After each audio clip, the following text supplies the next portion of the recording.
Assalamualaikum warahmatullahi wabarakatuh. Saya Fadila Fitri Nur Hanifah dari kelas 12 IPS 4 nomor absen 12 akan mempresentasikan tentang ANSUS. Yang pertama, latar belakang. Latar belakang terbentuknya ANSUS adalah kekhawatiran Amerika Serikat, Australia, dan Selandia Baru terhadap ancaman dari utara Samudra Pasifik, terutama ancaman serangan komunis dari Cina atau Uni Soviet. Kepentingan Amerika Serikat dalam ANSUS adalah untuk bekerja sama dengan Australia dan Selandia Baru untuk menangkal ancaman komunisme di wilayah ini. Yang berikutnya, saya akan menjelaskan tentang perkembangan organisasi ANSUS. Perkembangan ANSUS tidak berjalan mulus karena salah satu negara yaitu New Zealand mengundurkan diri dari keanggotaannya. New Zealand pernah menolak kedatangan kapal-kapal perang Amerika Serikat yang membawa persenjataan nuklir untuk berlabuh di pelabuhan-pelabuhan New Zealand pada tahun 1985. Perlu diketahui bahwa New Zealand adalah salah satu negara anti-nuklir. Keluarnya New Zealand dari ANSUS secara tidak langsung mengurangi efektivitas fungsi dalam sistem pertahanan dan keamanan. Menanggapi situasi ini, pemerintah Australia bersikap mendukung kebijakan Neither Confirm Nor Deny yang diterapkan bagi kapal-kapal perangnya dan mengharapkan New Zealand mengubah kebijakan dalam masalah ini. Sekalipun demikian, pemerintah Australia tidak menghendaki kaitan historis, politik, kebudayaan, dan pertahanan dengan New Zealand yang telah dibangun semasa koloni menjadi berantakan. Hubungan pertahanan antara New Zealand dan Australia tetap terpelihara melalui program-program latihan militer dan penguasaan ilmu kemiliteran serta persenjataan. Oleh karena itu, sejak akhir 1985, sistem pertahanan teritorial ANSUS berubah menjadi dua sistem pertahanan mendekatkan hubungan pertahanan dan keamanan antara Australia dengan Amerika Serikat. Yang berikutnya, saya akan menjelaskan tentang dampak organisasi ANSUS bagi Indonesia. Terlepas dari gambaran yang telah ada, ANSUS memberikan dampak positif maupun dampak negatif. Sebagai negara yang bersekutu dengan Amerika Serikat yang menjadi kekuatan paling kuat saat ada di dunia, Australia tidak menerima serangan langsung dalam bentuk apapun. Dengan kata lain, keamanan Australia relatif aman dan stabil. Dengan adanya hubungan militer yang baik dengan Amerika Serikat ini, Australia diberikan kemudahan untuk mengakses intelijen Amerika Serikat, teknologi kemiliteran, dan pemerintahan. Dengan kedua hal tersebut, rasa aman yang dirasakan oleh masyarakat lokal pun relatif baik mengetahui bahwa negara tersebut sebagai the power nation bekerja sama dengan negaranya.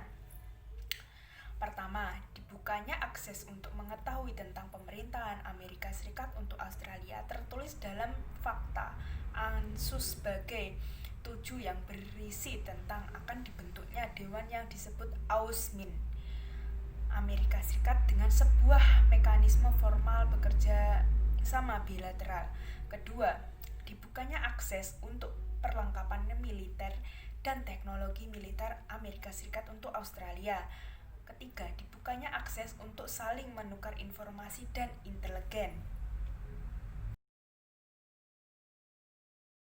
Berikutnya saya akan mempresentasikan tentang kesimpulan makalah yang kami buat, yaitu isinya melalui ANSUS, Amerika dan New Zealand memandang Amerika Serikat sebagai jaminan keamanan dan pilar penyangga bagi keamanan negaranya.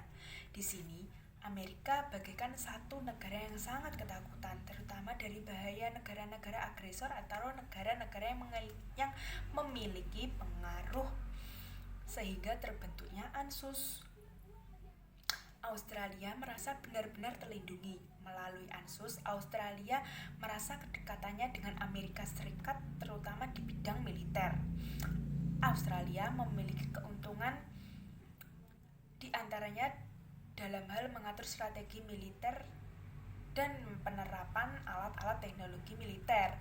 Hal ini dapat dilihat dari keikutsertaan Amerika dalam Perang Korea dan Perang Vietnam, yang sebenarnya itu semata-mata untuk kepentingan Amerika sendiri, tetapi dengan ANZUS bukan untuk kepentingan satu pihak saja, melainkan bagi ketiga negara yang mengaitkan di dalam perjanjian itu. Tetapi perkembangan ANZUS tidak berjalan mulus karena salah satu negara yaitu New Zealand mengundurkan diri dari keanggotaannya. New Zealand pernah menolak kedatangan kapal-kapal perang Amerika Serikat yang membawa persenjataan nuklir untuk berlabuh di pelabuhan-pelabuhan New Zealand pada tahun 1985. Perlu diketahui bahwa New Zealand adalah salah satu negara anti-nuklir. Keluarnya New Zealand dari ANZUS secara tidak langsung mengurangi efektivitas fungsi dalam sistem pertahanan dan keamanan ANZUS. Menanggapi situasi ini, pemerintah Australia bersikap mendukung kebijakan Neither Confirm Nor Deny yang diterapkan bagi kapal-kapal perangnya dan mengharapkan New Zealand mengubah kebijakannya dalam masalah ini. Sekalipun demikian, pemerintah Australia tidak menghendaki kaitan historis, politik, kebudayaan, dan pertahanan dengan New Zealand yang telah dibangun semasa koloni menjadi keberantakan. Hubungan pertahanan antara New Zealand dan Australia tetap terpelihara melalui program-program latihan militer dan penguasaan ilmu kemiliteran serta persenjataan. Oleh karena itu, sejak akhir 1985, sistem pertahanan trilateral ANZUS berubah menjadi sistem pertahanan bilateral, yaitu tinggal Australia and United States. Keadaan ini semakin mendekat hubungan pertahanan dan keamanan antara Australia dan Amerika Serikat. Demikian presentasi yang saya sampaikan. Bila ada kurang lebihnya saya mohon maaf. Wassalamualaikum warahmatullahi wabarakatuh.